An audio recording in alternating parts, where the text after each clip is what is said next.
I'm the developer of Linguistic Genomics, which was the first platform on which you could determine the intent of communication rather than the literal artifact of communication. But we've also used that technology for a number of other applications in defense and intelligence and finance, and most notably, in the early 2000s, my company was responsible for bringing down what was, at the time, one of the largest tax frauds in U.S. history.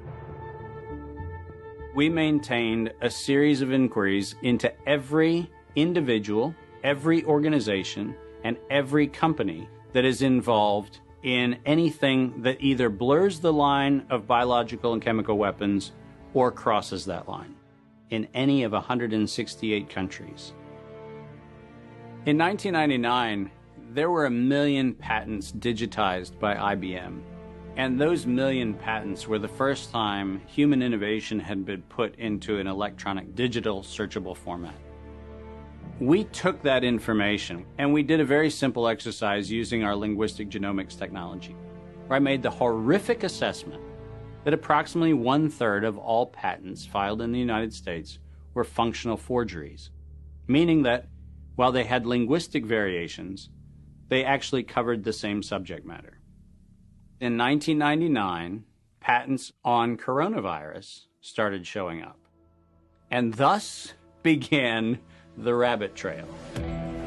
March 2003. Panic grips Hong Kong as a deadly new virus sweeps through the city. In 2003, the Center for Disease Control saw the possibility of a gold strike, and that was the coronavirus outbreak that happened in Asia. They saw that a virus they knew could be easily manipulated was something that was very valuable, and in 2003 they sought to patent it. And they made sure that they controlled the proprietary rights to the disease, to the virus, and to its detection, and all of the measurement of it. We know that Anthony Fauci, that Ralph Baric, that the Center for Disease Control, and the laundry list of people who wanted to take credit for inventing coronavirus were at the hub of this story. From 2003 to 2018, they controlled 100% of the cash flow that built the empire around the industrial complex of coronavirus. The World Health Organization has officially named the novel coronavirus the novel coronavirus outbreak. The World Health Organization is a pandemic, an international public health emergency. While we know that the coronavirus manipulation started with Dr. Ralph Baric in 1999. The major characteristics of SARS, MERS, and SARS coronavirus 2, it's a good way for you... Ralph Baric is the researcher at the University of North Carolina, Chapel Hill, who's famous for his chimeric coronavirus research. In 2002, there was a recognition that the coronavirus was seen as an exploitable mechanism for both good and ill. On April the 25th, 2003, the U.S. Center for Disease Control filed a patent on the coronavirus transmitted to humans. Under 35 U.S. Code Section 101, nature is prohibited from being patented. Either SARS coronavirus was manufactured, therefore making a patent on it legal, or it was natural, therefore making a patent on it illegal. If it was manufactured, it was a violation of biological and chemical weapons, treaties, and laws. If it was natural, filing a patent on it was illegal. In either outcome, both are illegal. In the spring of 2007, the CDC filed a petition with the Patent Office to keep their application confidential and private. They actually filed patents on not only the virus, but they also filed patents on its detection and a kit to measure it.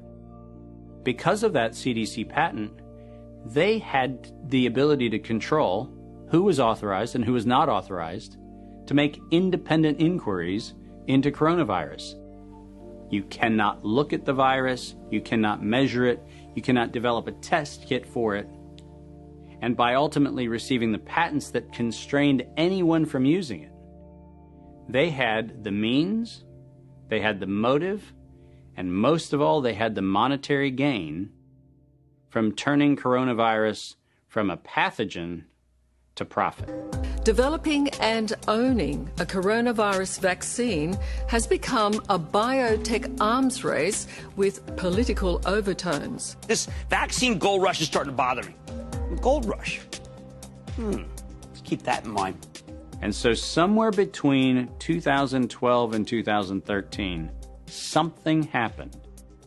The federal funding for research that was feeding into places like Harvard, Emory, University of North Carolina, Chapel Hill, that funding suddenly became impaired by something that happened at the NIH, where the NIH got this little tiny moment of clarity and said, I think something we're doing is wrong.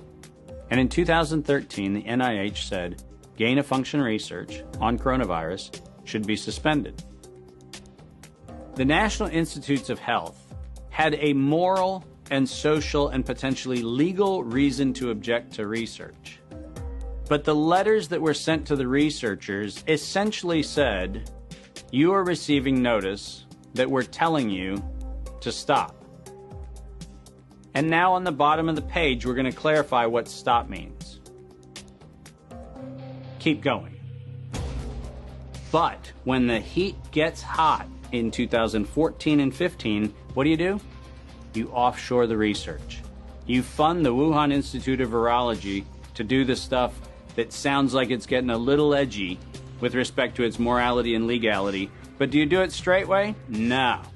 You run the money through a series of cover organizations to make it look like you're funding a U.S. operation, which then subcontracts with the Wuhan Institute of Virology. The U.S. could say, China did it. China could say, the U.S. did it. And the cool thing is, both of them are almost telling the truth.